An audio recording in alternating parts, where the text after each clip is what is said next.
¿Cómo está? Buenas noches. Agradezco de verdad su puntualidad. Ya vamos a empezar en unos segundos. Gracias, doctor Pladis, por conectarse tan puntual. Muchísimas gracias. Tenemos un par de segunditos, por favor. Buenas noches, doctora. ¿Cómo están? ¿Cómo estás? Quedo atento. Mucho gusto verte. Mucho gusto de tenerte nuevamente con nosotros. Hoy día es una sesión especial porque es nuestra última sesión del curso, así es que vamos a tener unas palabras de nuestras autoridades en breve.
Buenas tardes a todos. Buenas tardes, doctora.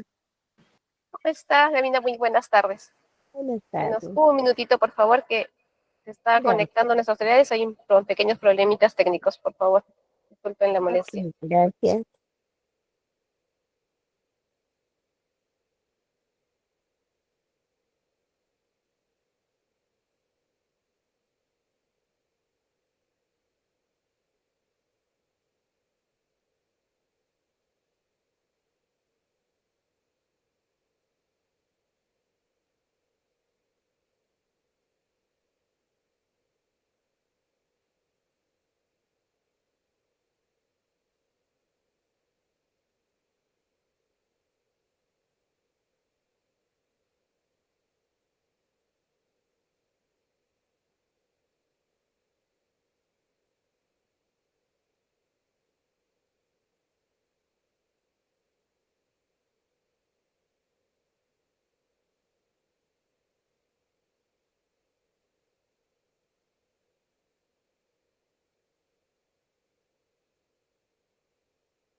Buenas tardes. Doctor Gerardo, ¿cómo está? Muy buenas tardes. Hubo un Buenas tardes, imprevisto, doctora. un imprevisto técnico, por favor, disculpen la molestia, pero empezamos en breve, en breve.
Bueno, vamos a ir dando inicio ya por aras de los minutos. Gracias más bien por conectarse a tiempo. Como saben, les damos la bienvenida el día de hoy. Como saben, hoy día es una sesión especial porque es la última sesión de nuestro curso de auditoría de calidad de atención en salud. De verdad que agradecemos sinceramente su compromiso y activa participación a lo largo de estas semanas. De verdad que ha sido bastante intenso, pero de verdad agradezco mucho su compromiso a todos los participantes. Bueno, estaba previsto algunas palabras de nuestra autoridad ahora en el inicio, pero me parece que va a tardar un poquito, pero me permito saludar también la presencia de la doctora Maybe Mendoza, que es la jefa de la Oficina de la Gestión de la Calidad de nuestro Hospital de Emergencias José Casimiro Ulloa. De igual manera, expresar nuestro agradecimiento infinito y darle la bienvenida al ponente del día de hoy, el doctor Fradis Gil, a quien agradecemos especialmente por acompañarnos una vez más con su valiosa experiencia y conocimientos, ¿no? Antes de iniciar la ponencia del doctor Fradis, la doctora Maybe nos va a dar unas palabras breves para dar inicio ya a la sesión del día de hoy. Doctora Maybe, le cedo el pase, por favor. Buenas noches, ¿qué tal con todos? Bueno, primero agradecer al doctor Fradis por su tiempo. Ya hemos escuchado una ponencia anterior de él, en la cual hemos aprendido bastante. Y bueno, agradecer a todos los participantes de este curso, que ha sido un gran esfuerzo, no solo de la oficina, sino del hospital. Felizmente hemos tenido bastante acogida, ¿no? Hay varios que se han interesado en aprender más sobre lo que es la auditoría, ¿no? Incluso personal administrativo, ¿no? Eh, ha ingresado a varias de las clases y ha obtenido herramientas para poder evaluar sus procesos de atención, ¿no?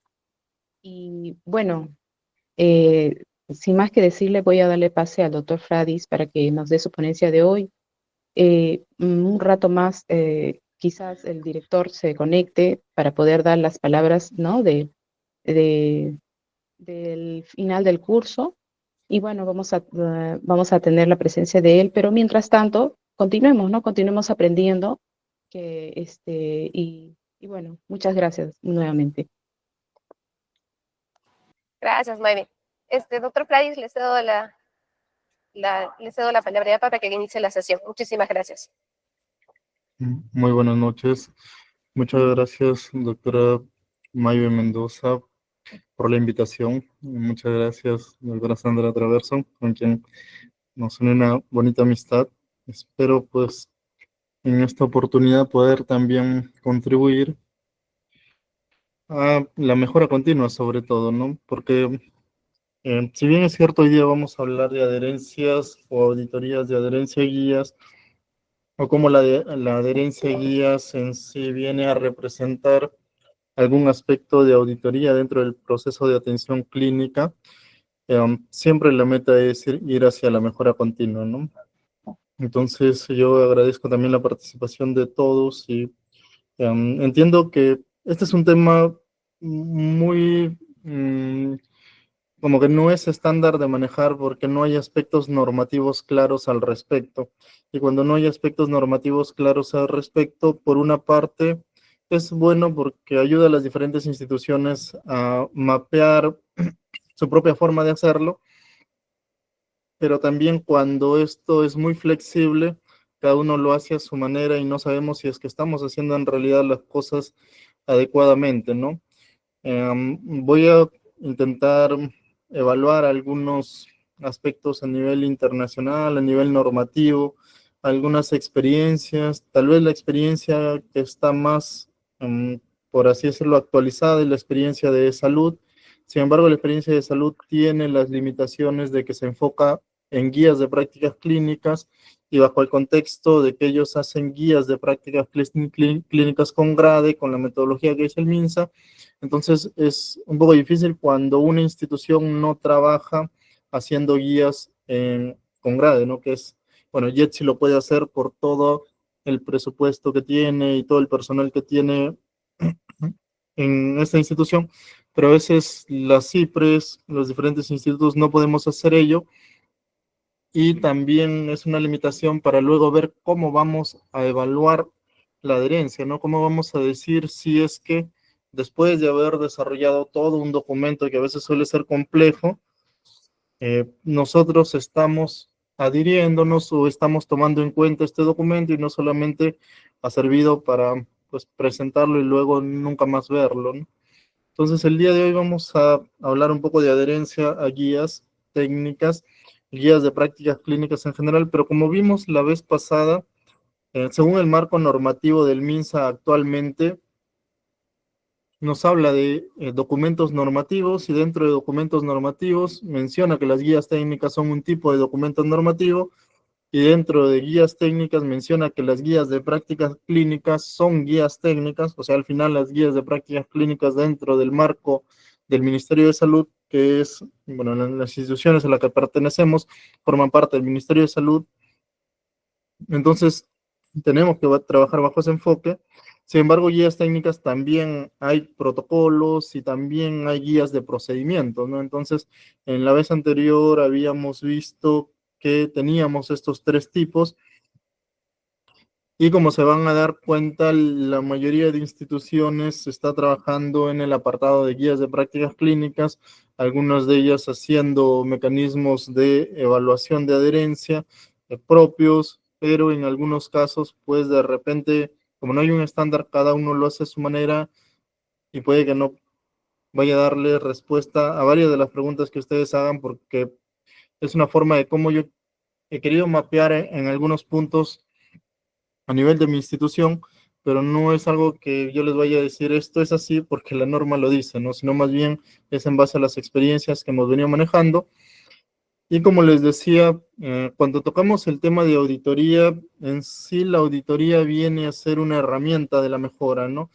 Y como tal, la evaluación de la adherencia a una guía de práctica clínica o una guía técnica en general es una herramienta para la mejora. Cuando nosotros analizamos el ciclo de Deming, nosotros vemos que primero planificamos, luego hacemos, luego verificamos y luego volvemos a actuar de tal manera que establezcamos una nueva planificación.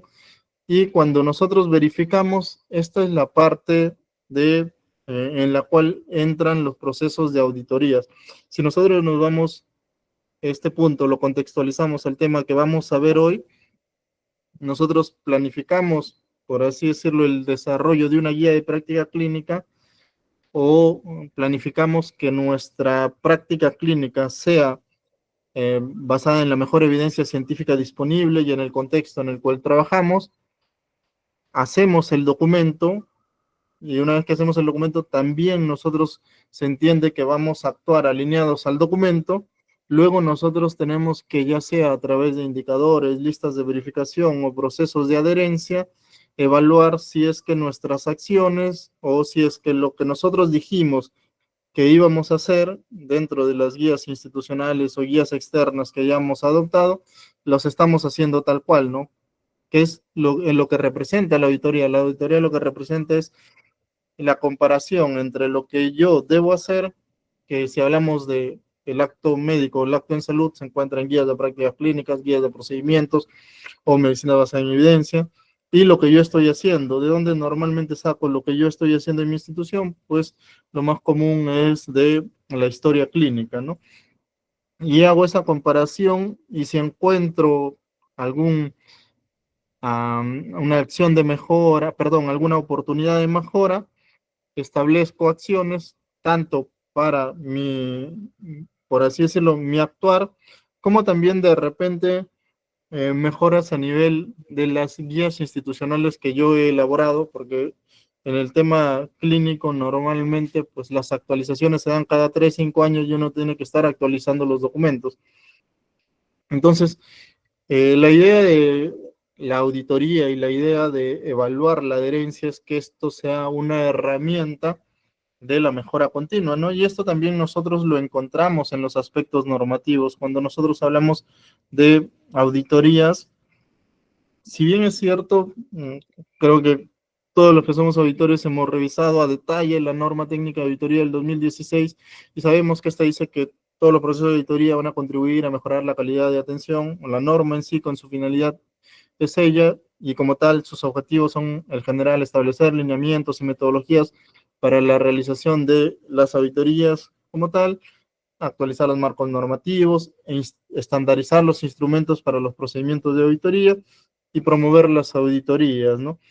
Ahora, bueno, el ámbito de aplicación que tiene esta normativa, y acá tenemos un detalle, ¿no? Porque normalmente cuando nosotros evaluamos o revisamos esta norma, menciona dos aspectos: las auditorías de calidad de atención en salud propiamente dichas, las que normalmente nos llevan a la elaboración de los informes de auditoría, ya sea el informe de auditoría médica, el informe de auditoría en salud, y que tiene establecido su propio modelo o esquema en la norma, y que tienen que hacerse guiándonos de él, ya sea en el caso de auditorías programadas o ya sea cuando vamos a realizar auditorías de caso. Ya tenemos un modelo. Y tenemos las auditorías de gestión clínica. Aparte, las auditorías de calidad de atención en salud, la evaluación es de manera individual, ¿no? Yo hago un informe por cada uno de mis, por así decirlo, procesos de auditoría de calidad de atención en salud, ya sea informe de auditoría médica o auditoría en salud, es de manera individual. Yo hago un informe por cada historia clínica que vaya a evaluar, el alcance que vaya a tener y todo ello, pero es relacionado a un informe por cada historia clínica. En cambio, las auditorías de gestión clínica, como lo menciona también la norma, tienen aspectos relacionados a mejorar eficiencia, efectividad, cobertura, costos, calidad de atención brindada. Y es por ello que, si bien es cierto, en algunos casos no se menciona que la auditoría de calidad de atención, que la auditoría de calidad, que la auditoría de gestión clínica o la evaluación de adherencia a guías no está mencionada como tal en las auditorías de gestión clínica. Varios auditores consideramos que la evaluación de adherencia como tal, por encajar en la definición de auditorías de gestión clínica, Perdóname, engloba Fray, en la evaluación de Jessica. adherencia, la auditoría de la adherencia a guías, viene a ser una auditoría de gestión clínica. Y esto también porque en algunas experiencias que hemos visto a nivel de otras instituciones, las auditorías no se hacen mejor dicho, no se hace un informe por cada una de las auditorías a nivel individual como se hace en las auditorías de calidad de atención en salud, sino más bien se hace un informe cogiendo un grupo de historias clínicas y a las cuales se les aplica una lista de verificación o indicadores o tomando en consideración, se comparan las recomendaciones trazadoras con lo que se ha realizado en la historia clínica, con lo que se dice que se ha realizado en la historia clínica, y se hace de un grupo de historias, ¿no? Es por ello que este es un punto interesante porque en realidad, de hecho, en varias discusiones que he participado, se menciona a qué viene a representar una adherencia, ¿no? Una adherencia a una evaluación de adherencia, a una auditoría de adherencia. Es en realidad una auditoría de calidad de atención en salud, es una auditoría de gestión clínica según el marco normativo actual que tenemos, o cómo lo dividimos, ¿no? Como le digo, algunos auditores estamos de acuerdo en dividirla como una auditoría de gestión clínica, tomando en cuenta las definiciones que se están mostrando, ¿no? Adicionalmente a ello, la norma también en disposiciones específicas menciona que las auditorías de gestión clínica o gestión sanitaria es una auditoría de gestión aplicada al establecimiento de salud que puede motivar oportunidades de mejora en términos de eficiencia, efectividad, calidad de atención. En este caso, la calidad es enfocada desde la perspectiva del conjunto de atenciones ofrecidas y no desde una atención individual, ¿no? Es por ello que normalmente nosotros hemos visto cuando uno hace los informes de evaluación de adherencia, coge un grupo de guías, aplica una lista o evalúa los indicadores que están mencionados y en base a ello, pues establece recomendaciones de todo el bloque, ¿no? Ahora, vamos a hablar un poco de la perspectiva a nivel internacional y cómo también a nivel nacional algunas instituciones han logrado abordar estos puntos, ¿no? A nivel internacional, sí, la idea va un poco más allá, ¿no? La idea es migrar hacia sistemas automatizados, que por ejemplo, salud en algunos aspectos ya lo estuvo trabajando durante la pandemia por COVID, en donde prácticamente se tenía todo el sistema, uno evaluaba los indicadores trazadores, los incluía en el sistema y como tenías historia clínica informatizada o historia clínica electrónica, pues esto te ayudaba a hacer un match, ¿no? Entre lo que se escribía en la historia y lo que debería hacerse la recomendación y ya te establecía de manera, como quien dice, sin necesidad de que haya un auditor revisando cada una de las historias, pues los resultados en base a si te adheriste o no te adheriste, y también nos permitía de cierta manera proponer algunas mejoras, ¿no? Algunas mejoras en un servicio, en una institución o en una red de instituciones. Hay experiencias internacionales en donde pues ellos mencionan cómo es que se ha evaluado la adherencia a guías de práctica clínica con respecto a tratamientos farmacológicos, ¿no? Como decía, por ejemplo, esta publicación fue realizada en JAMA, pero algo similar también se hizo a nivel de salud y me parece que fue publicado en una revista local. Igual, por ejemplo, en Plus One se hizo una evaluación de adherencia a guías de prácticas clínicas en oncología. Sobre todo este fue un estudio cualitativo, se tomaron aspectos con preguntas un poco más descriptivo de cómo es que se podía abordar esta adherencia y si es que esto nos permitía para mejorar o no el tema de adherencia, ¿no? Ahora, por ejemplo, una experiencia de uno de los países que más relación tiene con nosotros y que también ha avanzado en el desarrollo de guías de prácticas clínicas y ha ido también con respecto a evaluación de adherencia, es Colombia, ¿no? Acá estoy trayendo dos ejemplos de Colombia. Una es este hospital, Ismael Silva, en donde, por ejemplo, ellos tienen un procedimiento de la medición de la adherencia. Entonces, ¿qué es lo que dicen? Tú tienes una guía de práctica clínica. Recuerden que en Colombia normalmente está IETS o es el mismo MinSal quien hace la guía de práctica clínica. Entonces, normalmente las instituciones lo que hacen es adoptarlas y hacen su plan de implementación o su guía de implementación de esta guía y dentro de ella colocan a los indicadores. Entonces, estos indicadores, ¿cómo los construyen o cómo construyen sus listas de seguimiento? Pues primero definen las recomendaciones que van a ser evaluadas y aquellas que van a ser priorizadas, ¿no? en el plan de implementación. Como ellos trabajan con el sistema GRADE, normalmente cuando uno trabaja con este sistema GRADE y establece recomendaciones, tenemos recomendaciones fuertes y débiles. Lo ideal es que mi recomendación trazadora o mi indicador que parta de una recomendación trazadora, esta tiene que ser una recomendación fuerte. ¿Y por qué? Porque sabemos nosotros que una recomendación fuerte es aquella que se basa en un nivel de evidencia, pues una certeza de evidencia alta, y que además, en base a la discusión, al consenso, la mayoría del grupo elaborador ha decidido que esta recomendación pues es aplicable. Y por lo tal, quiere decir de que yo debería tener altos porcentajes de adecuación a esta recomendación, y por eso se elige recomendaciones de preferencia fuertes, ¿no? Cuando ustedes vean una guía de práctica clínica o quieran adoptar una guía de práctica clínica elaborada con GRADE y quieran construir indicadores o listas de verificación en base a esta guía, siempre tienen que centrarse en los indicadores fuertes para establecer sus recomendaciones trazadoras y también a nivel institucional para construir sus indicadores. Eso es lo que ellos han hecho, ¿no? Luego, como ustedes ven, ellos calculan el tamaño de la muestra para determinar el número de historias clínicas a revisar. Entonces, ese es un detalle por el cual también la evaluación de adherencia encaja dentro de auditorías de gestión clínica y no necesariamente como una auditoría de calidad de atención en salud propiamente dicho. Luego definen aleatoriamente la muestra, recolectan los datos, realizan la auditoría basada en la revisión retrospectiva de los registros médicos, como se comentó en historias clínicas, y construyen un instrumento en donde le ponen sí cuando cumplió la recomendación y no cuando, o 1 cuando cumplió la recomendación y 0 cuando no cumplió la recomendación. Se calcula el nivel de adherencia y finalmente se elabora un informe de auditoría. La retroalimentación, o lo que nosotros conocemos como por ejemplo las recomendaciones que se hacen en base a los hallazgos, y finalmente el plan de mejoramiento o el plan de acción o las recomendaciones que se emitan para las diferentes áreas, ¿no?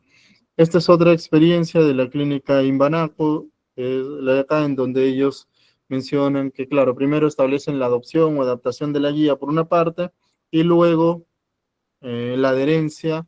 Para medir la adherencia, definen los criterios de adherencia. O sea, ellos dicen que mis criterios de adherencia van a ser elección de recomendaciones fuertes, mis recomendaciones trazadoras, cuántas recomendaciones yo voy a tomar en cuenta. Luego seleccionan aleatoriamente siempre un número determinado de registros que van a evaluar. La revisión de los registros, que como les decía es el comparar, ¿no? Lo que yo debería hacer, que normalmente está en la guía de práctica clínica o en el documento que yo he decidido que voy a tomar a nivel institucional, y lo que hago que está en la historia clínica, ¿no? Luego se consolidan y socializan los resultados, se identifican oportunidades de mejora. Y esas son experiencias, por ejemplo, en el caso de Colombia u otros países en donde se ha realizado o de cierta manera están realizando la evaluación de adherencia, ¿no?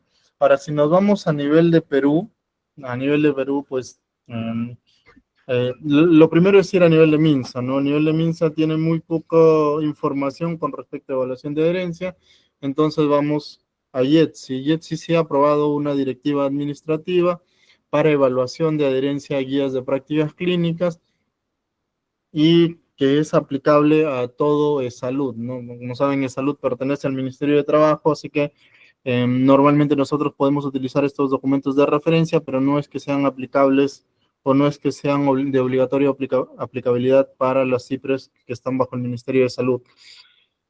¿Qué es lo que nos dice IETSI? IETSI nos dice que para hacer una evaluación de adherencia hay etapas: planeación, medición, monitoreo y evaluación.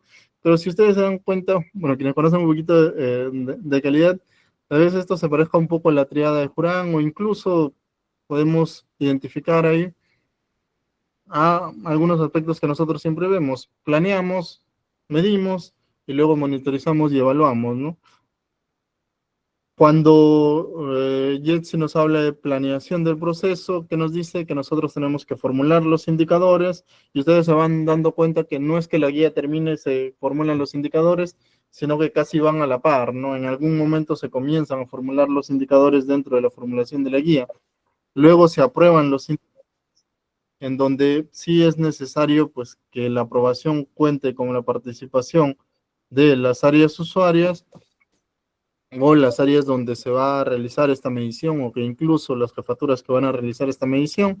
Luego la inclusión de los indicadores en un sistema de monitoreo, como les comentaba, por ejemplo, en el caso de Jetsi es interesante porque ellos ya están yendo un poco hacia la construcción de sistemas de monitoreos automatizados en algunos puntos, ya no requieren necesariamente la evaluación de las guías. Sin embargo, también vamos a ver alguna experiencia donde ellos sí han evaluado algunas historias y han encontrado resultados con respecto a medición de adherencia. Y luego la difusión de los indicadores, porque ya se entiende que están consensuados y todo ello. Entonces yo ya construí mis indicadores que voy a utilizar, luego realizo la medición, ¿no? Y para realizar la medición, claro, primero tengo que contrastar el registro de la información de los indicadores con la historia clínica, con el sistema que yo tengo. Vamos a tener que establecer una línea basal y luego informar los resultados, ¿no? Si yo, por ejemplo, digo, los indicadores no deberían ser menores de 80%, o establezco mis diferencias, mayor de 80% está bien, de 80 a 60 está por mejorar, menor de 60 está mal. Esto también es un consenso, determinar la línea basal. Otros pueden decir 85 de repente, otros pueden ser 70. La ficha de evaluación de calidad de registro dice mayor de 90, si mal no recuerdo. Entonces, como que es un consenso al cual uno llega, no es que esté establecido exactamente. Y luego la información de los resultados, ¿no? Entre lo que yo realicé en mi medición, lo que dice mi línea basal y qué puntos yo debería priorizar para establecer acciones de mejora. Luego viene el monitoreo de la evaluación de la adherencia, ¿no? En donde, claro, en este caso, la experiencia de salud es que Jetsi es responsable de monitorear la medición de la adherencia, pero que también las oficinas de gestión de calidad, ya sea a nivel de redes o a nivel de las diferentes instituciones, monitorean el ingreso de los datos. O sea, recuerden que mientras más fiable, mientras más confiable es la información que se ingrese y que se tenga en las historias clínicas, sobre todo si esto va a ser automatizado o incluso cuando sea manual, mejor va a ser el resultado que obtengamos de esta medición nos va a permitir obtener mejoras de una manera más adecuada, ¿no? Luego también ellos lo que mencionan es, le dan responsabilidad de hecho a los jefes de departamento de establecer las acciones para mejorar la adherencia en aquellos puntos donde haya salido la adherencia por debajo del basal, ¿no? Y es la OGC quien también monitoriza la implementación de las acciones, porque el jefe dice, ya yo voy a tomar en consideración o voy a establecer estas acciones, y luego la OGC le envía a la OGC y la OGC dice, ya tú me has dicho que vas a hacer esto, al mes, a los 2 meses, o dependiendo del periodo en donde él me dice que lo va a lograr, se tiene que reevaluar para ver si es que se ha logrado lo que se dijo que se iba a hacer en ese momento. Ahora, ¿qué más tiene el Jetsi, no? Porque a veces también una de las preguntas que normalmente hacemos es, claro, hay guías que ya están aprobadas por el Ministerio de Salud. ¿Cómo hacemos nosotros a nivel institucional? Y sobre todo por este punto de adherencia, ¿no? Por ejemplo, lo que Jetsi hace es, dice, si el MINSA tiene indicadores dentro de su guía de práctica clínica, estos ingresan al proceso y no es necesario la conformación de un equipo, ni la construcción de indicadores, ni nada de ello. Pero estos indicadores tienen que formar parte de la guía o tienen que estar aprobados con un acto resolutivo. Si es que no tienen indicadores en el acto resolutivo que aprueba la guía de práctica clínica, ellos solicitan al MINSA formalmente los indicadores. Y acá hay dos cosas, ¿no? O bien que el MINSA les envíe los indicadores, incluso hay tres, ¿no? El MINSA les envía los indicadores, ellos lo que establecen es que se aseguran de que estos indicadores forman parte de un acto resolutivo del Ministerio de Salud. Si forman parte de un acto resolutivo, los toman como tales. Si no forman parte de un acto resolutivo, pues los consideran, pero igual hacen una revisión. Pues lo que dice acá, ¿no? Si el IET se adopta siempre que el MINSA tenga indicadores medidos previamente.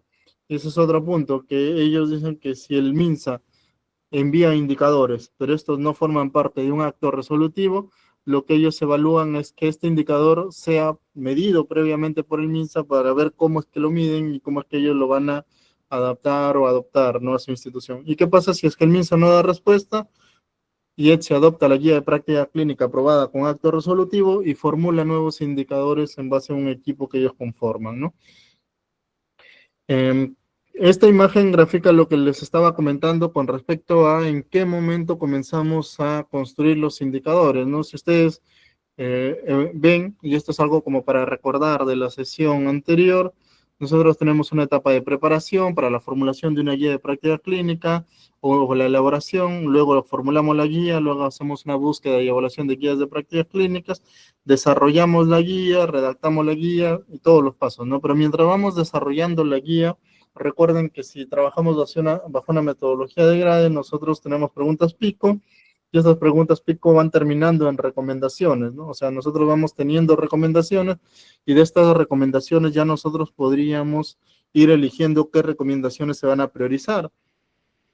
Entonces, una vez que nosotros tenemos estas recomendaciones trazadoras y que estas recomendaciones trazadoras se van a aprobar como parte de la guía, ya se comienza a realizar la planeación con la formulación de indicadores y todo ello. Entonces, no es que se espera hasta que termine todo el proceso de elaboración, sino más bien casi a mitad del proceso de elaboración yo también, o bueno, en el caso de ellos también, ¿sí?, están pensando en qué indicadores construir que les permitan luego evaluar este documento que van a aprobar, ¿no? Y esto también nos sirve para que ustedes vean cómo algunas experiencias se han establecido en base a estos criterios que formula IETSE, ¿no? Ahora tenemos la experiencia de IETSE adicionalmente, que es en la formulación de indicadores propiamente dichos, ¿no? Y en la formulación de indicadores propiamente dichos, claro, se extraen datos, se calcula automáticamente los indicadores, como le digo, en la mayoría de casos ellos ya no tienen la necesidad de que vaya el auditor, esté evaluando historia por historia. Se hacen tablas, se establecen estadísticas con los resultados y se brinda la retroalimentación, ¿no? En donde nosotros finalmente terminamos con una ficha técnica del indicador de adherencia y que nos permita, pues, tener de cierta manera oportunidades de mejora que luego van a seguir en este ciclo, ¿no? Entonces, cuando ellos hablan de guías de prácticas clínicas o evaluar la adherencia a estas guías, también nos presentan una lista de verificación en donde ellos solamente es sí o no, ¿no? ¿Qué indicadores se cumplieron? Si se cumplió, no se cumplió, no aplica. No agregan un puntaje como tal, no es que le pongan a unos mayor puntaje y a otros menor puntaje, pero esto, como le digo, depende mucho de cada institución. Cada institución lo ha trabajado a su manera. Esta es la forma en cómo Jetsi lo ha estado trabajando y cómo a ellos también les ha servido para publicar algunas experiencias que luego vamos a ver, ¿no? Entonces, si ustedes se dan cuenta, esta imagen también es interesante porque no es que de todas las recomendaciones yo las traslado a trazadoras y de todas ellas saco indicadores, ¿no? Normalmente se escogen de preferencia 3, 5 recomendaciones trazadoras, dependiendo también del número de recomendaciones que tenga la guía. Se establecen indicadores, luego se mide la adherencia y se ve si es inadecuado o adecuado, ¿no?, el resultado. Jetsi también tiene una ficha de indicadores. Esta ficha de indicadores es muy similar a la que nosotros, quienes trabajamos en gestión, también tenemos para algunos temas de gestión, pero esta ficha se enfoca en el indicador que me sirve para ver adherencia a guías, ¿no? Entonces, ahí también hay que tener mucho cuidado en cómo construimos el indicador, porque recuerden que el indicador se construye en base a las recomendaciones establecidas en la guía, ¿no? Entonces, en algunos casos, tuve una conversación también con algunos equipos en donde, por ejemplo, querían incluir dentro del tipo de indicador un indicador de resultados de supervivencia global, por ejemplo. supervivencia global de cáncer, algún tipo de cáncer. El problema a veces de incluir supervivencia global es que nosotros debemos estar seguros si es que las preguntas pico, las recomendaciones o la información incluida en la guía nos lleva a necesariamente lograr ese indicador, ¿no? Porque, por ejemplo, yo puedo hacer una guía que se enfoque netamente en diagnóstico o que se enfoque en algunos aspectos del tratamiento, pero no necesariamente ello me va a llevar a que yo tenga resultados favorables en supervivencia global o estos indicadores de resultados que a veces son calidad de vida, por ejemplo, ¿no? Un poco más complejos de medir y que de repente requieren que la guía abarque todos los apartados desde aspectos de diagnóstico, de tratamiento, desde aspectos preventivos, hasta preguntas que aborden temas de seguimiento, de monitoreo o incluso de vigilancia, ¿no? Entonces ahí hay que tener mucho cuidado cuando construyamos los indicadores, porque una cosa es el indicador de adherencia y otra cosa es de repente el indicador de gestión clínica de todo el servicio, de toda la institución, ¿no? Esta es la página prácticamente donde ustedes pueden observar y pueden ingresar y van a ver cómo ellos han construido las fichas de indicadores para algunas de las guías en base a las recomendaciones trazadoras que han elegido de esa guía, ¿no? Por eso también lo mostraba y como ven son bien actualizados que les puede servir de base para en caso de que su institución desee pues trabajarla de la mejor manera que se les adecue a ustedes porque no hay una norma a nivel del ministerio que nos diga si se tiene que hacer, ¿no? Esta es la publicación que les comentaba. Jetsi llegó a trabajar un estudio de adherencia a guías de prácticas clínicas institucional de una guía que hizo que fue de hemorragia digestiva alta. O sea, ellos hicieron la guía y luego esta guía tenía sus indicadores, tenía sus recomendaciones trazadoras y en base a ello, por ejemplo, establecieron esta tabla, ¿no? Esta tabla dijeron, ya, esta es mi recomendación, ¿qué es mi indicación? Si es que el paciente tiene, por ejemplo, el índice de Glasgow-Batch menor de 2, dar alta, y si no tiene, este es mayor o igual de 2, puede realizar endoscopía. Evaluaron 184 historias clínicas y o mejor dicho, evaluaron 184 historias clínicas eran las que nos permitían medir este indicador y encontraron con respecto a esta recomendación trazadora un 99.5% de adherencia a la recomendación. Pero, por ejemplo, por acá también había el uso de Brindario, Octeotri de 0.2 miligramos por mililitro intravenoso en bolo de 50 microgramos. Acá, por ejemplo, ellos encontraron que 52 de 61 que aplicaban, se llegó a considerar esta indicación acorde a lo que decía la guía, y ahora hay un 85.3. Han tenido también algunos puntos más bajos, como por ejemplo este punto de acá, en donde la población era pacientes con hemorragia digestiva alta no variceal por úlcera sin ST y como de hemorragia reciente, al realizar primera endoscopía con resultados de índice completo de ROCAL y tuvieron un N52 y en base a estos 52 registros en los cuales aplicaba, la indicación era que si tienen un índice completo de ROCAL menor de igual a 2, dar alta precoz, luego endoscopía, y si este es mayor de 2, no dar alta. Y acá sí encontraron, por ejemplo, un resultado de 69.2, que es muy probable que luego permita en el siguiente paso, pues a las jefaturas proponer acciones de mejora a hacer, a la Oficina de Gestión de Calidad monitorear su realización, y que al final esta recomendación trazadora pues se cumple en un porcentaje mayor, ¿no? Hay experiencias también de instituciones que pertenecen al MINSA. Yo he visto experiencias desde tal vez institutos especializados diferentes al cual yo trabajo, en donde, por ejemplo, solamente se tomaban en cuenta 5 criterios. La persona que evaluaba ponía sí o no y se establecía un porcentaje.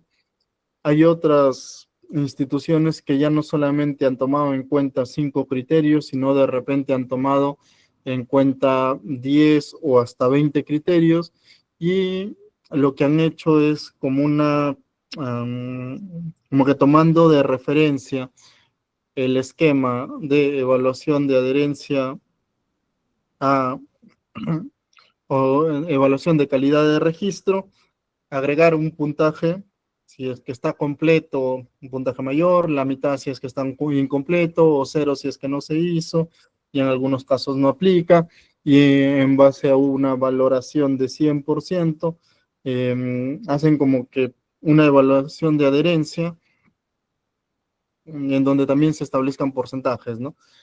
Como les comentaba, no hay nada exactamente dicho, y cada institución lo ha venido haciendo de manera diferente, ¿no? En el Instituto Nacional de Rehabilitación, que es es la institución donde estoy laborando, pues se aprobaron 2 resoluciones, ¿no? Para las diferentes direcciones ejecutivas que tenemos, en donde se establecían anexos para listas de verificación de herencia a protocolos de atención, que en este caso vienen a ser parte de las guías técnicas, y como tal de guías de prácticas clínicas también podrían servir, ¿no? Si se tomaban de referencia estas listas de verificación, tanto para la elección de motoras como para la dirección de mentales, y lo que nosotros hacíamos era construíamos, o se construyó en ese momento, quienes estuvieron y participaron también las usuarias, la lista de verificación con sus, eh, con sus, con su forma, o mejor dicho, con el detallado de cómo se tiene que evaluar. Es como actualmente se están evaluando por las diferentes áreas las adherencias, y como a manos acá el equipo de auditoría que ha estado realizando estas evaluaciones ha encontrado, siempre hay oportunidades de mejora, ¿no? Siempre hay aspectos de mejorar, y no solamente en el tema de la adherencia, sino también en los formatos que se utilizan para medir adherencia, ¿no? Si ustedes vieron, normalmente las listas de verificación se habían aprobado de manera separada del documento de la guía técnica, ¿no?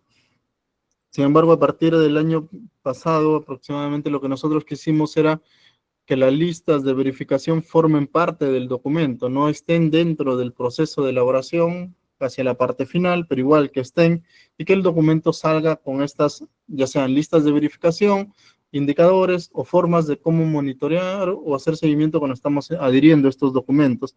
Es por eso que en esta directiva administrativa que fue aprobada en el 2024, junto a los diferentes departamentos y las jefaturas, se agregó, o mejor dicho, se estableció que este apartado de monitoreo y seguimiento de la adherencia, para el tema de procedimientos y para el tema de protocolos, también un apartado de indicadores de evaluación y monitoreo de corresponder, ¿no?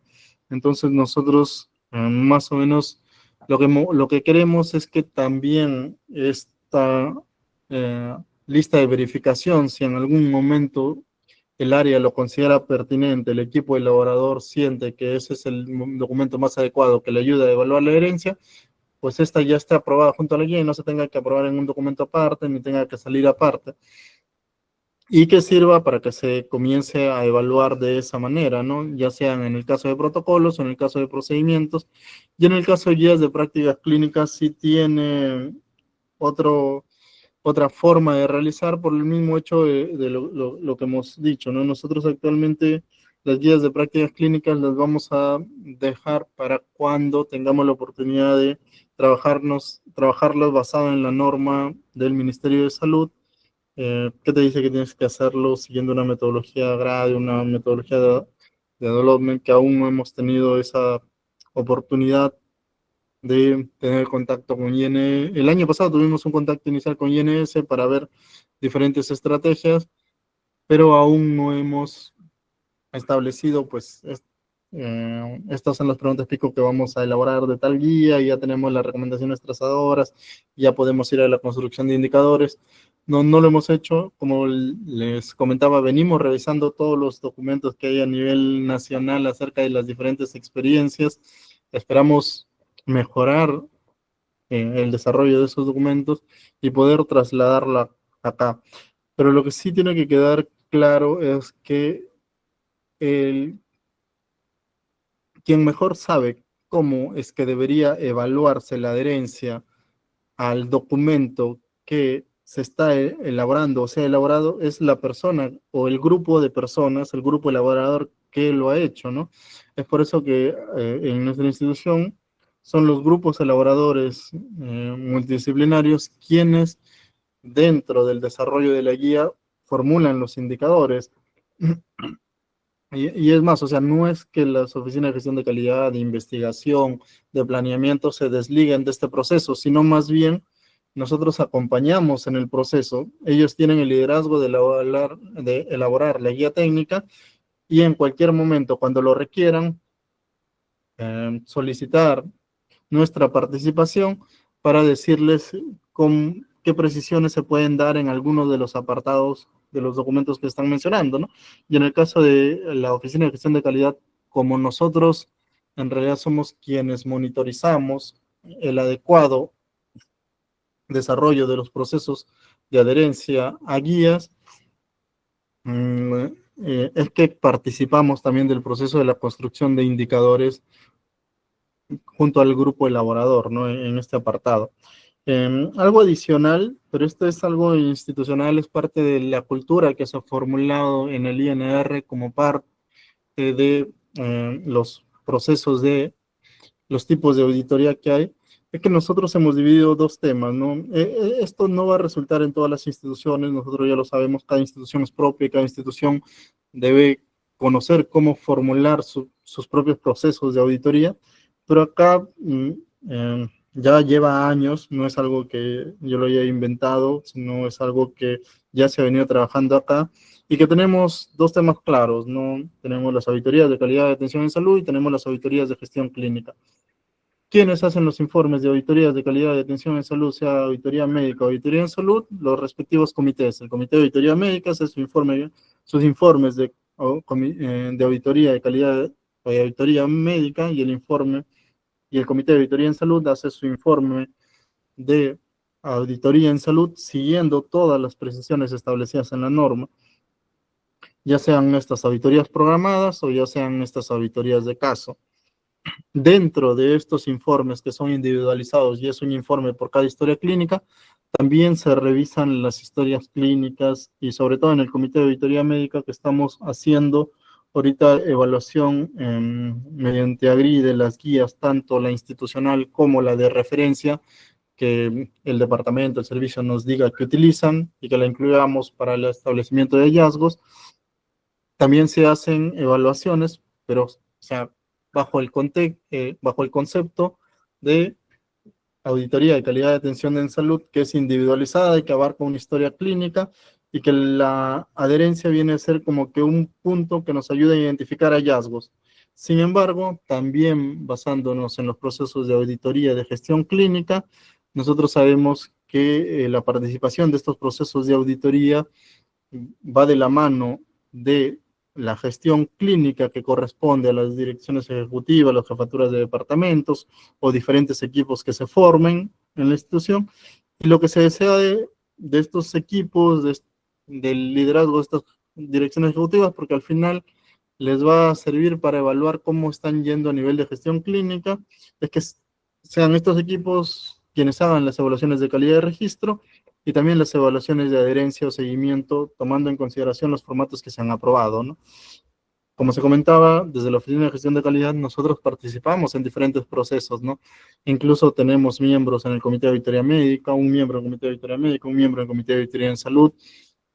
Tenemos una persona que se encarga de que todo el proceso de auditoría vaya según lo establecido en la normatividad y si en caso encuentra alguna incongruencia o encuentra algo que nosotros debamos mejorar, en este caso la doctora que dice bien, junto a su equipo también nos dice, ¿no?, qué es lo que nosotros tenemos que precisar, tanto los comités como las jefaturas de departamentos.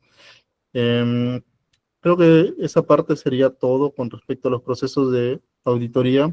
Como les comentaba, no hay nada dicho. Acá sí va a ser una parte en donde cada institución va a tener que decir cómo lo va a hacer y todos estar de acuerdo para poder lograr esto era, ¿no? La mejora continua. Gracias, doctora. Sí, gracias, Fray. Creo que hay una pregunta. ¿Hay alguna pregunta que tengan? Y me parece que en el chat hay una pregunta. A ver, dice, ¿cuántas historias clínicas se deberían evaluar por cada guía de práctica clínica? Ya. No hay un número exacto, la norma no dice un número exacto, igual que en evaluación de calidad de registro tampoco hay un número, la norma solamente nos mete los formatos. Si bien es cierto, para temas estadísticos, y yo siempre lo he escuchado, podemos, como quien dice, tomar en cuenta esta fórmula de Z al cuadrado por P por Q sobre E al cuadrado y establecer del número de atenciones que hemos tenido, el número de historias clínicas que se han atendido durante un periodo, pues un número exacto que a veces pueden llegar a 30, 60. En realidad, este es un consenso, ¿no? Nosotros, por ejemplo, con las jefaturas, les hemos dicho, ¿cuántas ustedes piensan evaluar? Ustedes dicen, en el trimestre yo voy a hacer 3 evaluaciones de adherencia a guías y voy a hacer 8 evaluaciones de calidad de registro. Pues ese es el número que nosotros estamos tomando como referencia para luego monitorizar que hagan lo que han dicho que van a hacer, ¿no? Como digo, no es que esté establecido un número exacto, sí es necesario llegar a un consenso de cuántas quieren hacer y cuántas pueden, también en base a la cantidad de personal que se tiene, ¿no? Porque a veces, y esto también ha sucedido, cuando uno le dice, no, se tienen que hacer 30, 50, y claro, la prioridad normalmente es hacer la actividad asistencial, entonces, dependiendo de la cantidad que se tenga, cantidad de personal que se tenga disponible, de los equipos que se conformen, de la cultura que esté establecida, cada área o a nivel institucional, quienes lideran el proceso, deben establecer cuántas evaluaciones de adherencia van a hacer, ¿no? Claro, sí. Y hay otra pregunta, Fredis, por favor. ¿Cómo podríamos realizar desde la adherencia de guías de procedimientos? O de guías de procedimientos, estas básicamente más de guías de procedimientos, ¿no? ¿Se recomendaría que lo realicen con los mismos especialistas? En el caso de procedimientos va a depender mucho y por eso nosotros nos hemos encontrado un montón de diferencias, ¿no? De puntos que aún tampoco, no es que todo esté claro, porque hay procedimientos desde, como un especialista me decía, por ejemplo, uno quiere poner un catéter venoso central y de hecho uno no va a estar evaluando la adherencia en ese momento, un personal y diciéndole o viendo si es que lo hizo, no lo hizo, no lo hizo. Entonces, o la otra forma es compararla con lo que él diga que ha hecho y que lo ha puesto en historia clínica.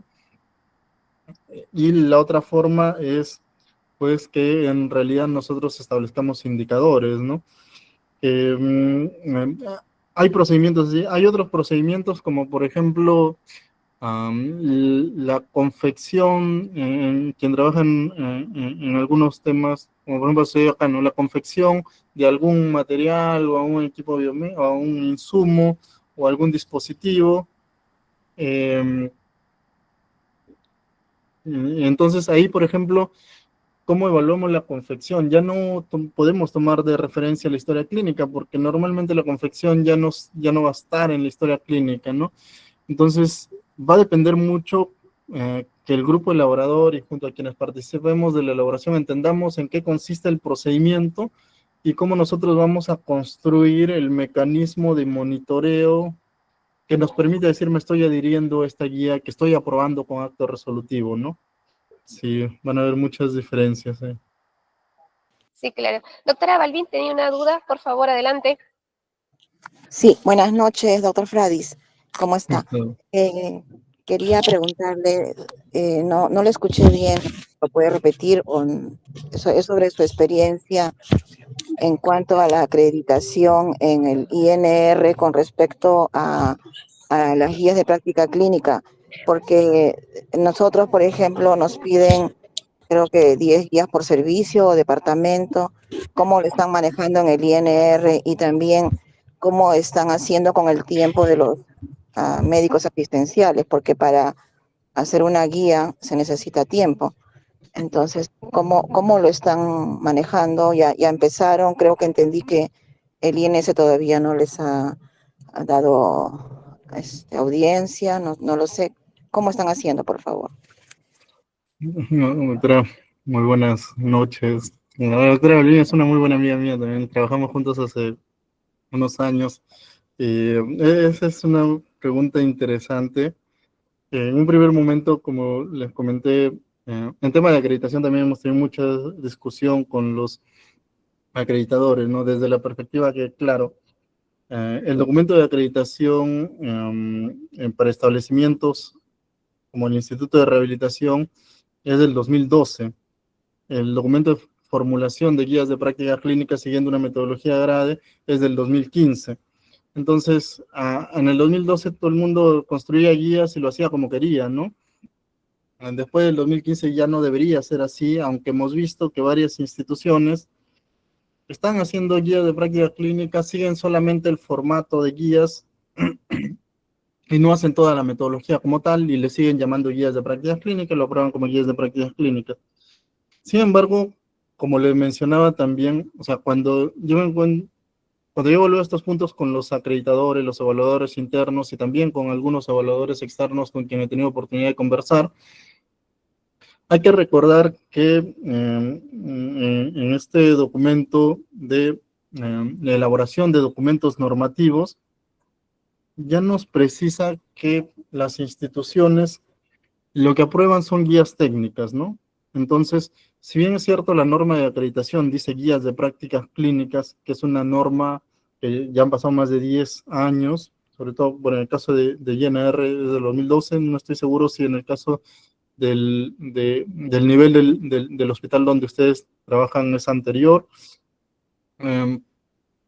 pero lo que sí queda claro es que, como yo le decía, lo que deberían valorar son guías técnicas, porque el documento normativo de elaboración de documentos normativos o la resolución ministerial nos dice que nosotros debemos elaborar documentos normativos. Y dentro de los documentos normativos están guías técnicas. Una de ellas son guías de prácticas clínicas, pero no es exclusivamente guías de prácticas clínicas, ¿no?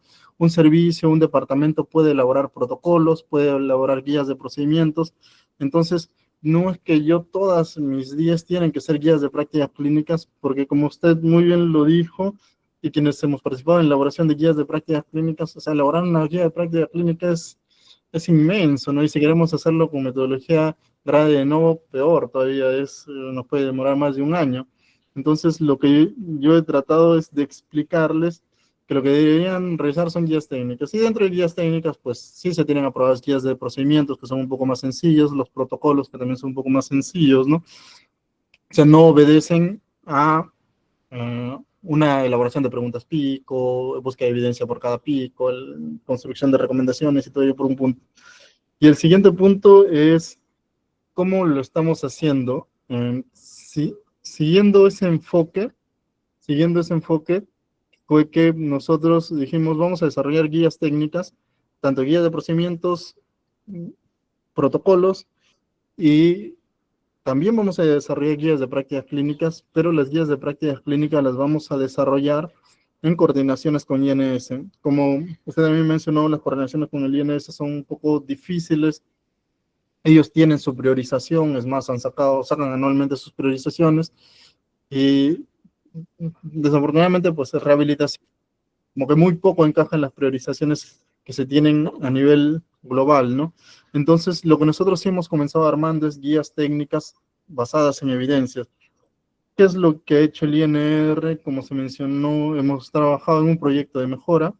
El proyecto de mejora incluía la actualización de la directiva, porque como ustedes han visto, la directiva se aprobó en diciembre del 2024, y esta directiva ya incluye como dice, las actualizaciones normativas a nivel del ministerio, y nosotros hemos dicho, ya vamos a elaborar protocolos y vamos a elaborar guías de procedimiento. Según esta directiva, es lo que vamos a hacer a nivel de los diferentes departamentos, direcciones ejecutivas. Si se quiere elaborar una guía de práctica clínica a nivel institucional, se va a tener que, la dirección general, a realizar un mecanismo de priorización y decir qué guía vamos a elaborar y vamos a construir las preguntas pico y todo ello, que todavía no hemos podido avanzar para allá. Pero mientras tanto, cada departamento, cada servicio va elaborando sus guías técnicas como procedimientos o como protocolos. Protocolos ligados a enfermedades, procedimientos ligados a procedimientos como cualquiera que fuera, ¿no? Ahora, en el proceso de elaboración sí se han tenido que contratar 2 metodólogos para el área de investigación a medio tiempo, porque no había un presupuesto alto, en donde ellos participan del proceso de elaboración, hacen búsqueda sistemática también de algunos documentos. O sea, quienes elaboran son los grupos elaboradores. Para que los grupos elaboradores puedan participar, también se incluyó dentro del PDP estos talleres de elaboración de guías de prácticas clínicas, en donde la jefatura del departamento mandó la relación de quiénes iban a ser, tanto médicos como profesionales de la salud que iban a participar de estos talleres, y se les permitió el bloqueo de algunos turnos asistenciales, ¿no?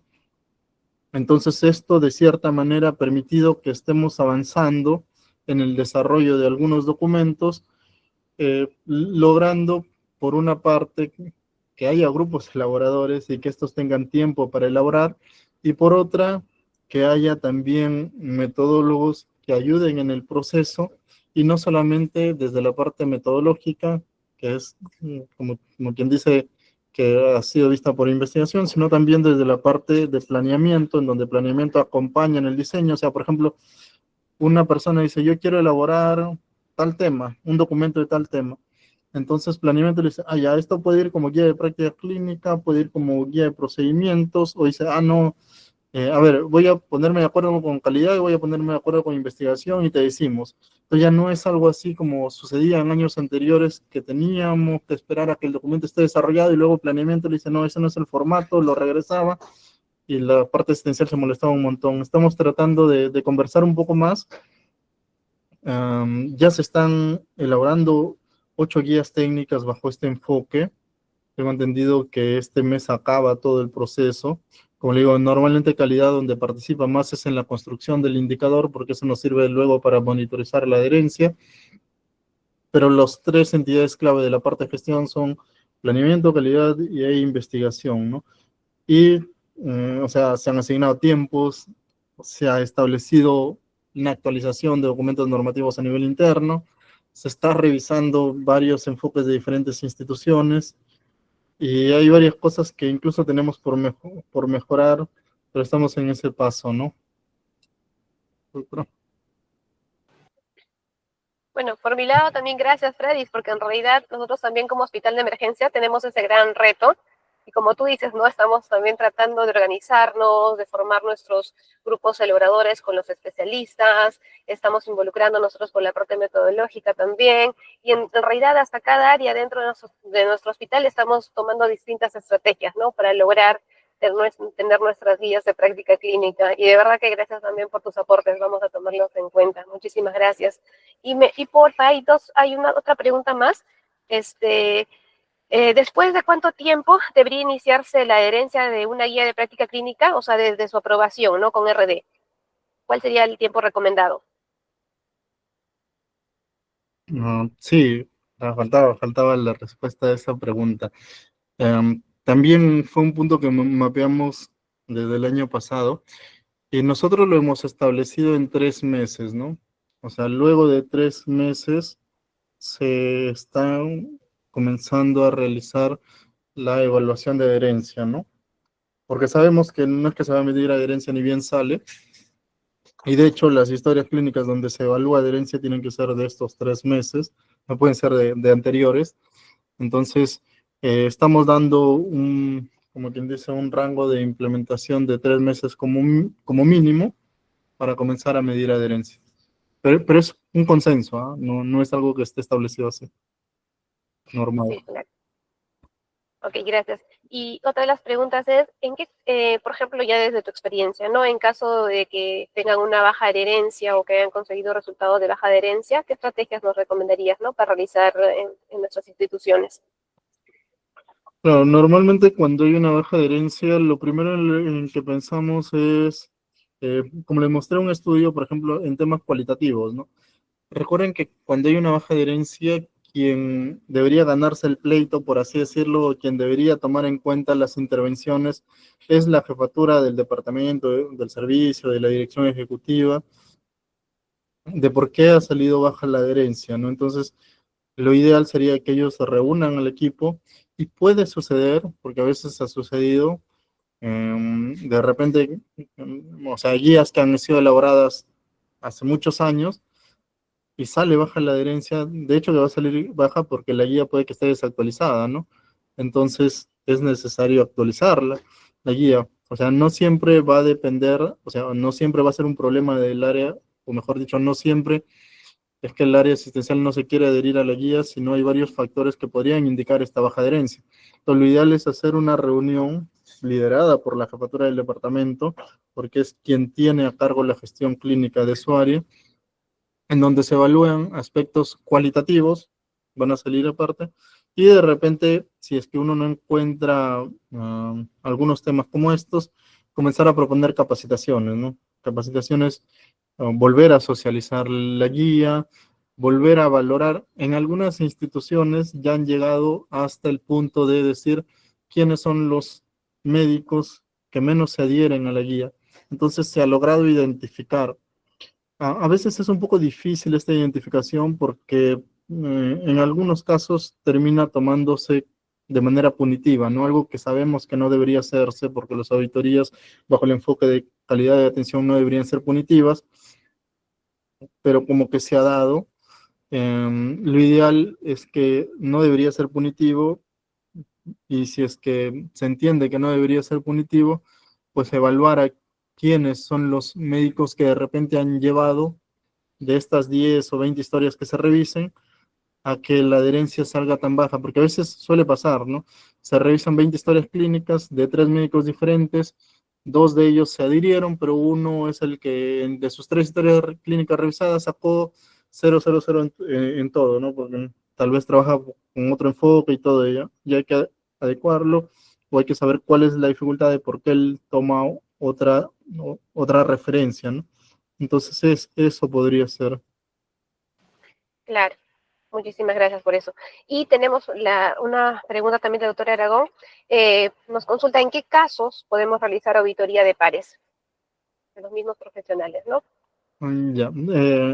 Por ejemplo, esta es una estrategia interesante que nosotros le hemos dejado mucho bueno, acá en el INR, quien es la máxima entidad es la dirección ejecutiva, o sea, la dirección general, y abajo están las direcciones ejecutivas de motoras y de mentales, ¿no?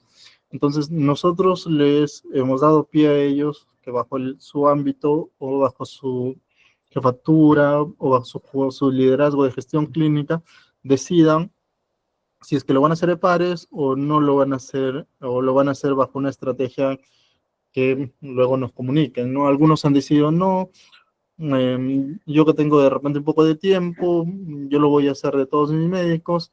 En otros servicios, como por ejemplo en algún momento se pensó en, dijeron, ya, yo lo voy a hacer que mis profesionales lo hagan en pares, tú hazlo con tal, tal.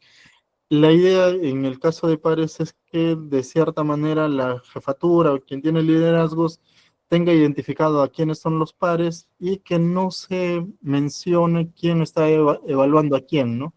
Porque a veces cuando, por ejemplo, uno sabe, claro, me está evaluando mi jefe, ya genial, pero a veces cuando uno siente o cuando uno conoce que quien lo evaluó es como que alguien que trabaja de la mano con él, como que se puede haber riñas, resentimientos, sobre todo si le puso porcentajes bajos. Entonces, si bien es cierto, puede haber una revisión por pares, pero es la jefatura quien de cierta manera en el ámbito de sus funciones de gestión clínica tiene que también corroborar esa revisión y cuando plantee las estrategias de mejora, pues no va a ir y le va a decir, no, él te revisó así y tú has salido mal porque él le ha dicho que te va a revisar así, ¿no? Sí. Gracias por la respuesta, Frey. ¿Y hay alguna otra pregunta más, alguna otra consulta adicional que quieren hacer?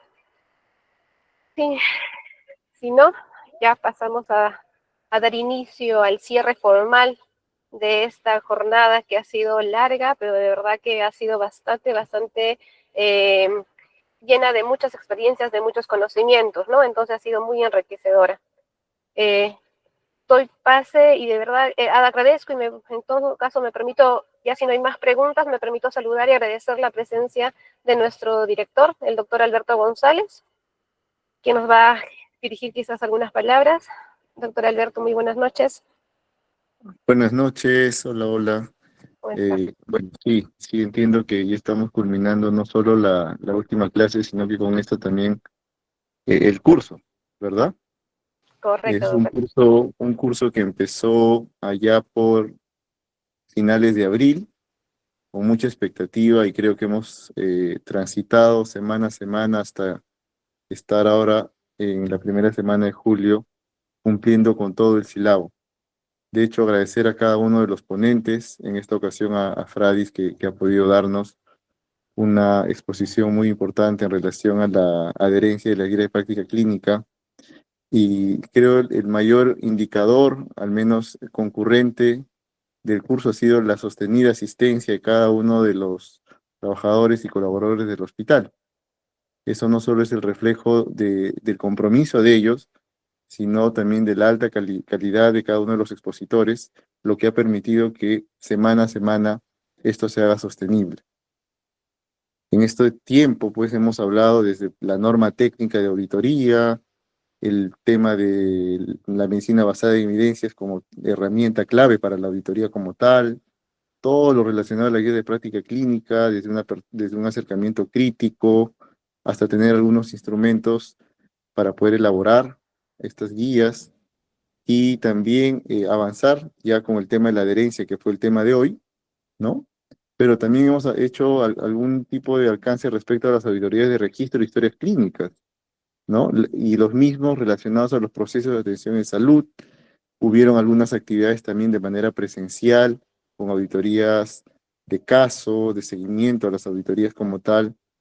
Y creo yo que cada uno de los temas que se eligieron en su momento por el equipo de calidad, por el cual también hago extensivo un gran saludo por haber motivado este curso y haber sostenido la regularidad y llegar con éxito al final del mismo, es que ahora podemos, digamos, dar una mirada hacia atrás y decir que hemos cumplido el objetivo. Esto es parte de uno de los criterios de acreditación del hospital también, con lo cual todo el equipo de auditoría y muchos jefes están acá presentes y han sumado competencias a su ya alta calidad de profesionales en la parte asistencial, ¿no? Este tema de calidad y auditoría en calidad de la atención suma a ese enfoque de calidad, a ese enfoque de asistir mejor al paciente que viene a nuestra entidad, y esto evidentemente engrandece al hospital. Un hospital que en este mes sabemos todos está cumpliendo 45 años y nos encontramos más fortalecidos porque capacitaciones de esta naturaleza justamente permiten desarrollarnos más y mejor, mirando críticamente lo que hacemos, no en un ánimo destructivo, sino todo lo contrario, permiten ver errores para poder mejorar, opciones de mejora, puntos divergentes para poder argumentar una u otra posición y finalmente siempre pensando en el paciente. Entonces, en ese sentido, los más de 40 y tantos, y en algún momento más de 50 que estuvieron aquí presentes, han podido disfrutar de cada uno de los ponentes, de del sólido acompañamiento del equipo de calidad, y claro que sí, el apoyo de la dirección general en todo sentido. Y ahora queda más que añadir lo que corresponde a haber tenido tanto conocimiento. La responsabilidad no solamente queda en el ya haber aprendido algo nuevo o algo diferente, sino cómo llevamos esto en el día a día y no pasa a ser una capacitación más, ¿no? La idea es incorporar todas estas herramientas de calidad en nuestra forma de trabajo diario y apuntemos a que el hospital, cuando tenga los procesos de acreditación o de auditoría incluso, tenga una suma y un resultado final más positivo del que ya viene teniendo. Y eso es loable el destacar en este mes patrio, porque ese es hacer patria, y eso es también destacable en el mes del aniversario, porque como dije hace un momento, engrandece más el hospital. Y un aniversario como tal es sentir que uno ha crecido un poco más, que respecto a los 44 años, esta vez que vamos a cumplir 45, somos un poco mejores, somos un poco más grandes, y siempre apuntando a esa definición utópica, ¿no? De un estado de salud manifiesto, de bienestar en todos los aspectos de la vida, que siendo un hospital de emergencias se juega día a día la vida y la muerte. No voy a extenderme más, entiendo que los minutos cuestan, mucho tiempo de la familia renunciada también para poder estar en este curso, pero creo que todos nos llevamos la gran alegría de seguir enfrascados en ese proceso que nos hizo elegir en su momento el ser médicos, enfermeras o cualquier otra profesión, y es que los que estamos en ciencia de la salud siempre estamos constantemente en una necesidad de actualizarnos, de sumando conocimientos, y nos alegra porque es parte de nuestra elección de vida. Entonces, yo agradezco mucho también la opción de poder dar las últimas palabras y así como fue al inicio, la apertura, también dar el cierre y reiterar el agradecimiento a los participantes que dan vida al curso, a los ponentes que nos transmiten toda su experiencia y al equipo de calidad que ha liderado todo el proceso, el acompañamiento y el desarrollo de este curso en el marco del desarrollo de la institución. Agradezco mucho, muy buenas noches y un gran aplauso a cada uno de ustedes. Muchísimas gracias, doctor, y gracias por su apoyo constante. Muchísimas gracias nuevamente, doctor Fradies. Gracias por acompañarnos en 2 sesiones de este gran curso y muchísimas gracias a todos los participantes también. Gracias a todos y buenas noches. Buenas noches, muchas gracias. Gracias, doctor. Buenas noches. Muchas gracias. Buenas noches. Muchas gracias y felicitaciones por este bonito curso. Gracias, doctora. Muy buenas noches. Gracias.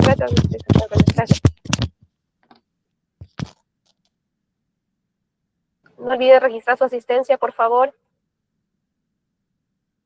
Y bueno, vamos a poner en el Classroom la última actividad y ahí vamos coordinando también para los demás, el siguiente proceso, ¿no? Del término del curso. Inejecutable.